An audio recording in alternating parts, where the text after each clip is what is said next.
personal y sin contar con ningún apoyo, se presentan en el despacho de los abogados laboralistas, abogados comunistas, según ellos buscando a un sindicalista que se enfrentaba al sindicato vertical de transporte franquista, porque en ese momento todavía todas las estructuras, no solo políticas, sino comerciales del franquismo serían vigentes, ¿no? Y como no lo encuentran, sacan dos pistolas, una Browning y una Star del ejército, y empiezan a disparar a los abogados y matan a 4 abogados de un ayudante que estaba por allí. Esa no es toda la verdad, realmente. Esa no es toda la verdad. La verdad es que en el despacho de Atocha, en Atocha 55, además de esos dos pistoleros ultras, que es verdad que estaban allí, además había otra persona, como mínimo. Había un terrorista italiano, un terrorista de la organización Ordine Nuevo, de la Internacional Negra Italiana, con una metralleta. Y con esa metralleta fue con la que se mató a los abogados de Atocha. Claro, si uno lo piensa, es raro que se suponía que solo había disparado uno, además, con la pistola Browning, con la Star en todo caso habían rematado uno. Es raro que alguien con una pistola se ponga delante en total que serían 10 o 12 abogados y dispare y mate a 5. Es muy raro que una de las víctimas, por ejemplo, Dolores González, una de las que estaba allí, que además es una víctima, en la novela sale bastante, pero es algo terrible, porque Dolores González era la novia de Enrique Ruano, de un joven al que detuvo la policía por repartir octavillas, a quien arrojaron por la ventana del piso donde había ido a que reconociera la imprenta,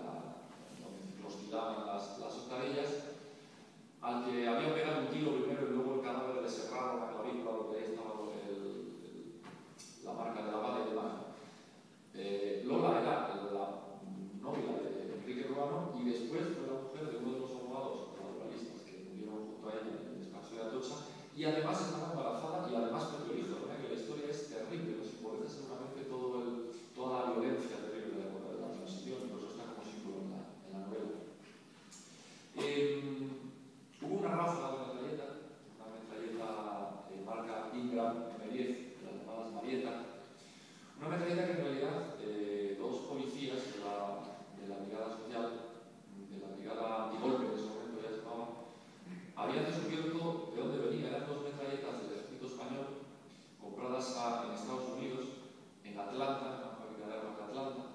que se habían usado para matar a los abogados laboralistas, en lo cual demostraban la ráfaga de tiros que tenía Dolores González en el cuello y en la cara, y hubieran demostrado también los agujeros de bala que había en la pared, de no ser porque misteriosamente al día siguiente del crimen alguien fue al despacho de los abogados y tapó las balas. Taparon y encalaron esa pared por órdenes, pues parece que pudiera ser, por ejemplo, del Ministerio del Interior, que se puede tener la capacidad de una orden semejante, ¿no?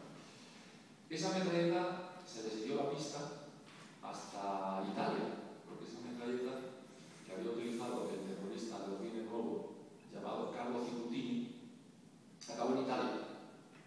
y dos policías de la brigada antigolpe brigada del interior, en unos momentos, habían descubierto dónde estaba esa metralleta que se había utilizado después para hacer un atentado en Italia,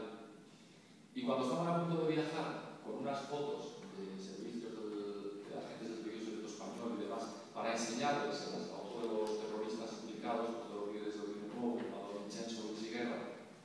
y justamente cuando estaban, como que dice, con el pie en la escalería del avión, los cesaron,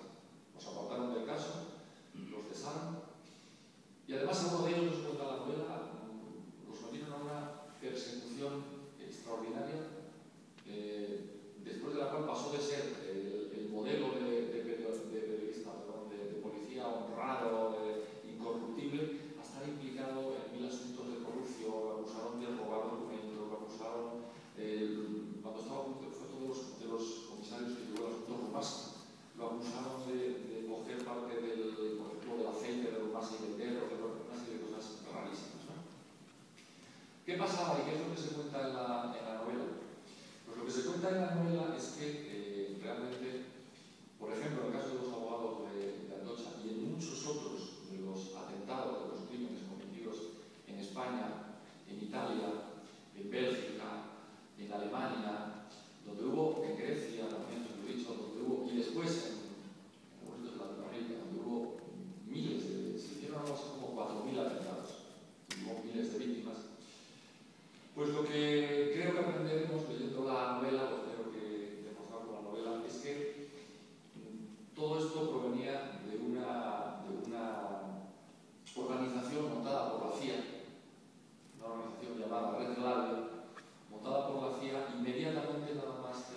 Mundial, una organización que lo que pretendía era evitar, mediante un grupo paramilitar formado, entre otros, por algunos oficiales nazis, por algunos miembros del servicio secreto de Hitler o de Mussolini también,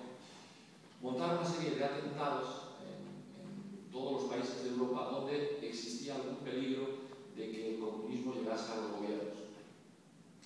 Ahí está, por ejemplo, el asesinato de Aldo Moro. Aldo Moro lo asesina, lo asesina justo cuando la democracia cristiana, de la que es presidente, por eso ya es un personaje vital de la cristiana, todo eso, justo cuando la democracia cristiana va a pactar con el Partido Comunista,